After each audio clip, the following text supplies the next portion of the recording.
आप सभी बच्चों का मेरे चैनल में बहुत बहुत स्वागत है। आज एक बार फिर से एक नए वीडियो के साथ पढ़ते हैं और इसमें आज के इस वीडियो में आपको दो क्वेश्चन मिलेंगे और दोनों क्वेश्चनों को हम लोग यह हल करके देखते हैं। जैसे पहला ही क्वेश्चन दिया गया है, एक आयताकार भूखंड जिसका क्षेत्रफल 528 वर्ग मीटर है, क्षेत्र की जो लंबाई है मीटर में, चौड़ाई के दुगुने से एक अधिक है।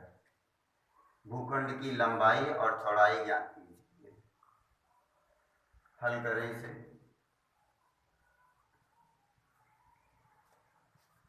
पहले कहा गया कि एक आयताकार भूखंड है जिसका क्षेत्रफल दिया 528 वर्ग मीटर, लंबाई कहा, क्षेत्र की जो लंबाई है चौड़ाई के दुगुने से एक अधिक। तो पहले आप चौड़ाई मान लीजिए, माना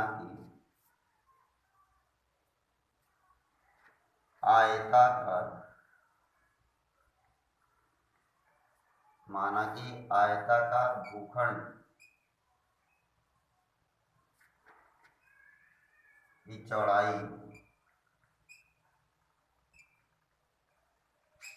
बराबर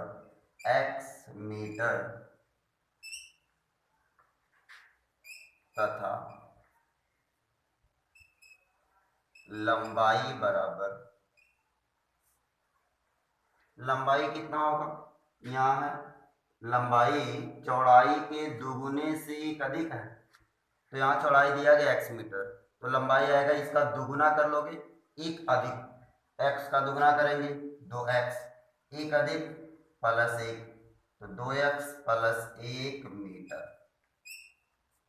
फिर इसके बाद देखो, यहाँ शुरू में कहा कि आयताकार भूखंड का क्षेत्रफल 528 वर्ग मीटर है और हम सबको पता है कि एक आयत का क्षेत्रफल बराबर होता है लंबाई गुणे चौड़ाई। क्या लिख लेंगे, क्योंकि आयत का क्षेत्रफल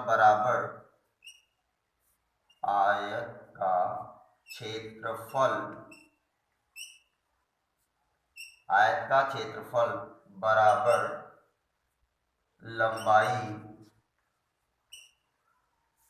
गुणे चौड़ाई।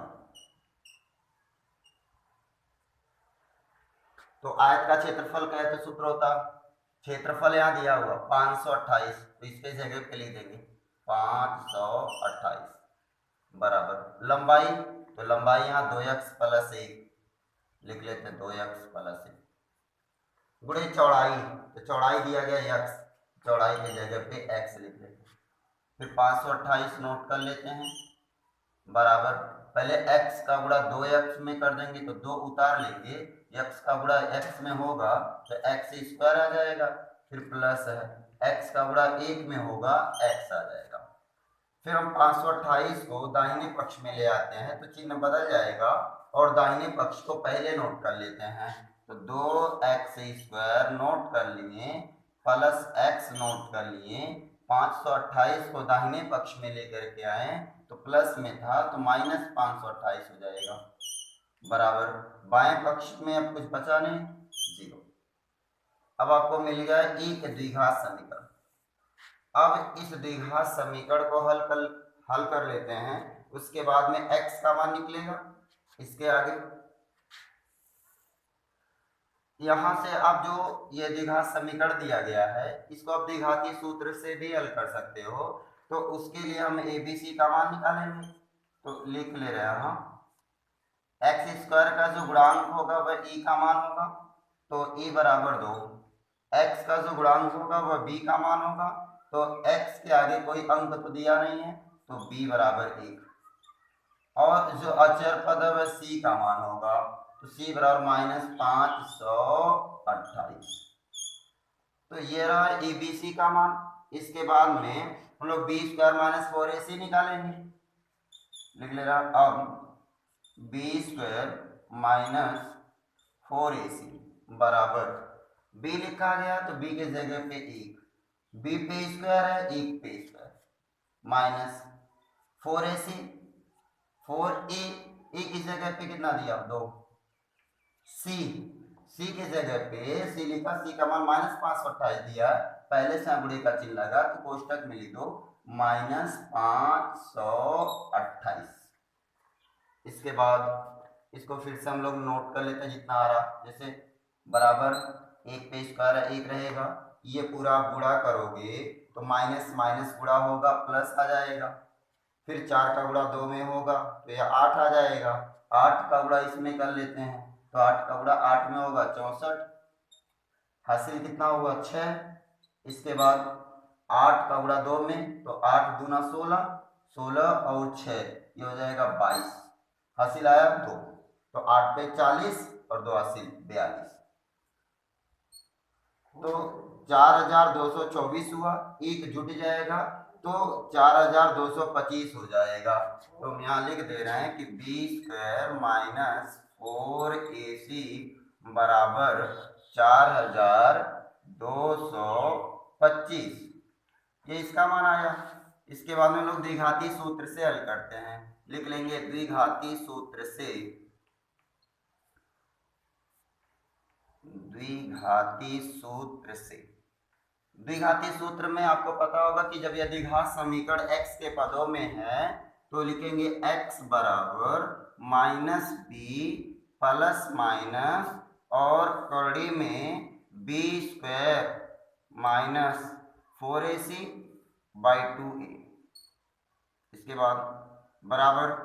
माइनस बी, माइनस लगा लीजिए, बी लिखा है तो बी की जगह पे कितना नोट करेंगे, 1 है बी का मान, तो बी की जगह पे 1, फिर प्लस माइनस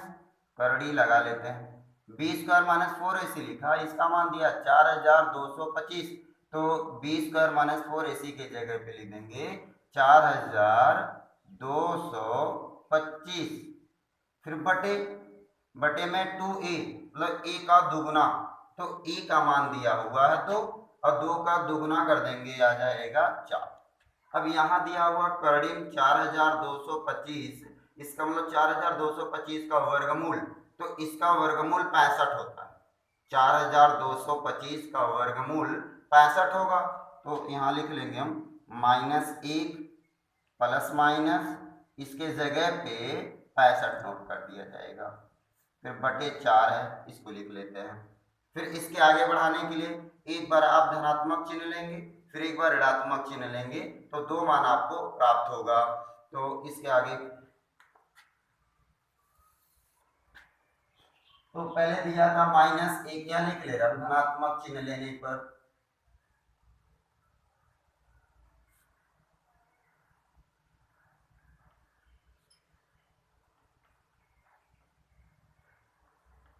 तो धनात्मक चिन्ह जब लिए हुए हैं तो आएगा x बराबर -1 प्लस 65 और बटे में दिया गया 4, तो x बराबर -1 प्लस 65, प्लस माइनस से घटेगा, ज्यादा में से कम वाले को घटा देंगे, 65 में से 1 घट जाएगा 64, 65 के आगे प्लस रहेगा बटे 4, 4 से भाग दे देते हैं तो x बराबर 4 से भाग देंगे तो यह हो जाएगा 4 1 कम 4, 6 में 4 निकल गया 2, 2 और 4 24, 4 6 24, तो ये 16 आ गया x का मान। इसके बाद दूसरे वाले में देख लेते हैं, लिखेंगे ऋणात्मक चिन्ह लेने पर, ऋणात्मक चिन्ह लेने पर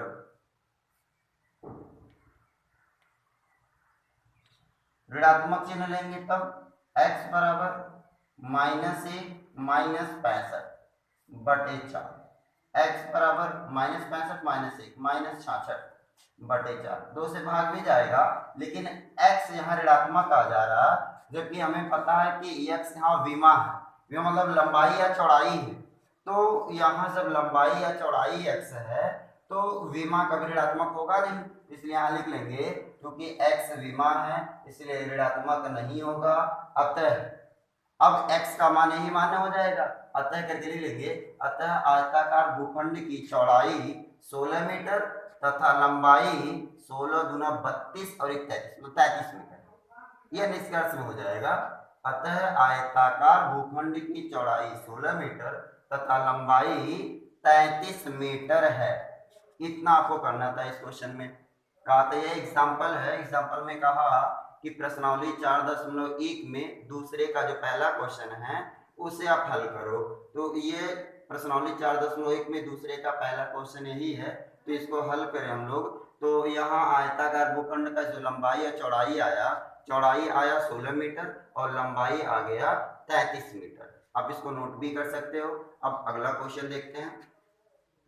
वो भी एग्जाम्पल ही है इसमें। और अगर आप लोगों को यह वीडियो पसंद आए तो चैनल को सब्सक्राइब कर लीजिएगा और कमेंट कर दीजिएगा और लाइक भी कर दीजिएगा।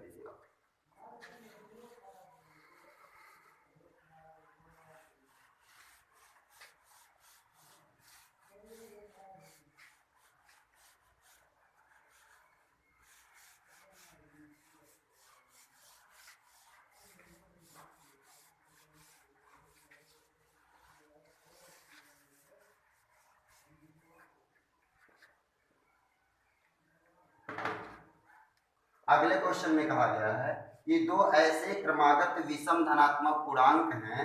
जिनके वर्गों का योग 290 है। दो ऐसे क्रमागत धनात्मक पूर्णांक हैं जिनके वर्गों का योग 290 है। तो यहाँ एक बात और भी जान लीजिएगा, दो क्रमागत विषम धनात्मक पूर्णांक, दो ऐसे क्रमागत विषम धनात्मक पूर्णांक, तो विषम नाम यहाँ ले लिया और वे दोनों क्रमागत रहेगा, तो उसको कैसे हल करोगे? पहले हम यहाँ दोनों क्रमागत विषम पूर्णांक को मान लेते हैं। माना कि दो क्रमागत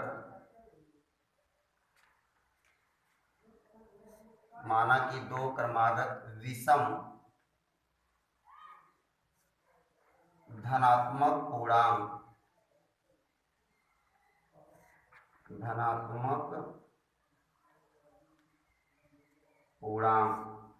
माना कि दो क्रमागत विषम धनात्मक पूर्णांक, पहला वाला हो जाएगा 2x + 1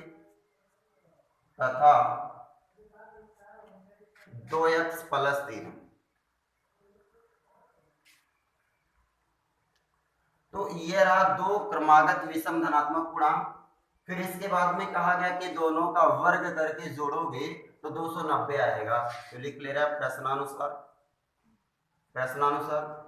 क्या करना होगा, दोनों का वर्ग करके जोड़ना है। पहले वाले का दिया 2x + 1, इसका वर्ग कर लो, फिर जोड़ोगे दूसरे वाले का वर्ग, तो दूसरा कौन सा है 2x + 3, इसका वर्ग कर लो। तो दोनों का वर्ग की फिर जोड़ रहे हैं, कितना आएगा बराबर 290। अब यहाँ बना a + b का होल स्क्वायर, तो a + b का होल स्क्वायर क्या होता है a स्क्वायर, a की जगह पे क्या दिया 2x, तो 2x पर स्क्वायर प्लस 2ab का मतलब होता है कि ये दोनों का गुणा करके दुगुना कर देना। तो 2x का गुणा 1 में होगा 2x, दुगुना कर दोगे 4x प्लस b² b के जगह 1 है तो 1 पे स्क्वायर। अब यहाँ प्लस लगा लो, इसमें देख लो a + b का होल स्क्वायर, तो a की जगह पे है b की जगह पे है, तो a + b का होल स्क्वायर होता पहले a², a की जगह पे दिया हुआ 2x पर स्क्वायर प्लस 2ab, दोनों के गुणनफल का दुगुना, तो 2x का गुणा 3 में कर देंगे तो ये 6x हो जाएगा, दुगुना कर देंगे तो 12x प्लस b², b की जगह पे 3 है तो 3 पे स्क्वायर बराबर 290 है, नोट कर लेते हैं। इसके बाद 2 पर 2 का घात है 4, x पर 2 का घात है x² प्लस 4x नोट कर लेंगे। 1 पे स्क्वायर 1 रहेगा, 2 पे स्क्वायर 4, x पे स्क्वायर है x² प्लस 12x नोट करेंगे, 3 पे स्क्वायर है 9 और 290 को बाएं पक्ष में ला सकते हो, तो -290 बराबर 0। अब 4x² प्लस 4x² ये हो जाएगा 8x² plus 4x plus 12x, तो ये हो जाएगा 16x। इसके बाद तो ये 12x प्लस 4x 16x हो गया, 1 बच रहा 9 बच रहा, तो +1 + 9 दोनों सेम चिन्ह में, दोनों को जोड़ लेंगे तो +10 हो जाएगा। लिख ले रहा +10 -290 बराबर 0। एक लाइन और बढ़ा लें, 8x² प्लस 16x, यह 10 है प्लस में है, 290 माइनस में है, प्लस माइनस घट जाएगा ज्यादा में से कम को घटाओगे और ज्यादा वाले का जो चिन्ह है वही लगा दोगे। तो 290 ज्यादा है, इसके आगे माइनस है, लगा लेंगे। 290 में से 10 को निकाल देते हैं, 280 बराबर 0। 8 सबके पास है तो सब में आप 8 से भाग दे दो। तो आप लिख भी सकते हो कि समीकरण के दोनों पक्षों में 8 से भाग देने पर, समीकरण के दोनों पक्षों में 8 से भाग देने पर, तो यहाँ समीकरण के दोनों पक्षों में 8 से भाग दे रहा है, तो 8 से भाग इसमें देंगे तो 8x² बटे 8 प्लस 16x है, 8 से भाग दे रहे हैं बटे 8, माइनस 280 है, 8 से भाग दे रहे हैं बटे 8 बराबर 0 है, 8 से भाग दे रहे हैं बटे 8 लिख देंगे। 8 से 8 कैंसिल हो जाएगा, x² प्लस 8 गुना 16 2, फिर x आ गया माइनस, यहाँ 8 से भाग देंगे तो 8 त्रिक 24, 8 का पहाड़ा 3 बार पढ़ दिए तो 8 त्रिक 24 है, तो 28 में 24 निकल गया तो बच गया 4, 4 और 0 40, 8 का पहाड़ा 5 बार पढ़ देंगे, 8 पे 40 बराबर 8 से 0 में भाग दे देंगे 0। आपको मिला एक द्विघात समीकरण। अब आप इस द्विघात समीकरण को हल करके x का मान निकालोगे। x² के पास कोई गुणांक दिया नहीं है, आप ऐसा दो अंक ढूंढोगे कि दोनों का गुणा कर दे 35 आ जाए और उन अंकों का अंतर निकाल दे तो 2 आ जाए, तो आप इसको गुणनखंड विधि से भी कर सकते हो। तो इसके लिए जो अंक आएगा 7 और 5 आएगा, 7 का गुणा 5 में करोगे 35 आएगा और 7 में से 5 घटा दोगे तो 2 आ जाएगा। अब चिन्ह रखना है, जब घटा करके लाना होता है तो दोनों अंकों में से कोई एक चिन्ह धनात्मक होगा और दूसरा ऋणात्मक होगा, तो कौन धनात्मक होगा कौन ऋणात्मक होगा वह निर्भर करेगा ये मध्य पद के चिन्ह पर। तो 2 के आगे प्लस दिया हुआ है तो जो अंक बड़ा है उसके आगे प्लस कर दो, दूसरे के आगे माइनस कर दो। कैसे कि हम यहाँ कहें अंकों का अंतर निकालेंगे 2 आना चाहिए, तो कौन सा अंक धनात्मक होगा कौन सा अंक ऋणात्मक होगा मध्य पद पर देखें तो 2 प्लस में दिया है, तो जो अंक बड़ा हो उसके आगे प्लस लगा दो, दूसरा वाला माइनस कर दो, +7 -5। अब आगे लगा सकते हैं हम x² नोट कर लेंगे। इसके बाद पहला वाला जो अंक दिया +7, मध्य पद में देखें 2 के साथ में x है तो 7 के साथ में x, दूसरा वाला अंक दिया -5,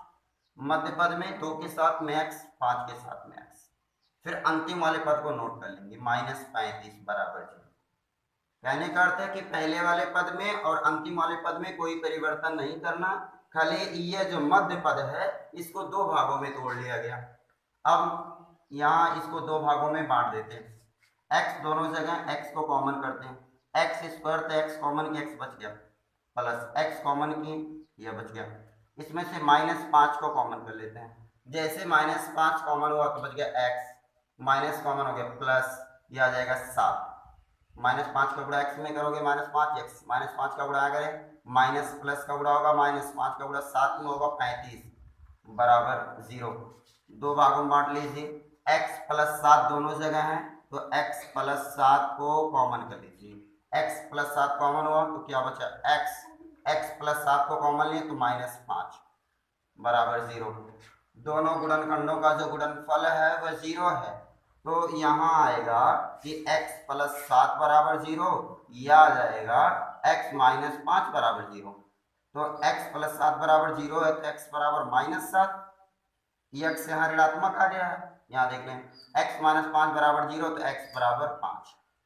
तो यह धनात्मक मान हो गया। तो x का मान 5 जो आया है अंतिम में निष्कर्ष लिख लिया जाएगा, जो आप माने हुए थे शुरू में कि 2 क्रमागत विषम धनात्मक पूर्णांक 2x + 1 तथा 2x + 3 है, तो उसमें x के जगह 5 रख करके जब चेक करोगे तो पहला वाला आ जाएगा 5 × 10 11 आएगा, दूसरा वाला 13 आ जाएगा, तो निष्कर्ष में लिख लिया जाएगा अतः 2 क्रमागत विषम धनात्मक पूर्णांक 11 और 13 है। 11 का वर्ग और 13 का वर्ग दोनों जोड़ेंगे आप तो 290 आ जाएगा। और एक बात का ध्यान रखेंगे, इसमें जब कभी कह देगा कि क्रमागत विषम धनात्मक पूर्णांक, विषम नाम जैसे आएगा तो पहला वाला 2x + 1 होगा, दूसरा वाला 2x + 3 होगा, फिर अगला तीसरा वाला 2x प्लस 5, 2x प्लस 7 ऐसे बनता जाएगा। और अगर कह दिया क्रमागत धनात्मक और वो भी सम पूर्णांक, अगर सम धनात्मक पूर्णांक बोल दिया तो उस स्थिति पहला वाला 2x, अगला वाला 2x प्लस 2, फिर उसके बाद 2x प्लस 4, 2x प्लस 6 होगा। और अगर केवल क्रमागत संख्याएं बोला या क्रमागत प्राकृत संख्या बोला तो पहला x, फिर x प्लस 1, x प्लस 2। ठीक, अब देखते हैं अगले वीडियो में।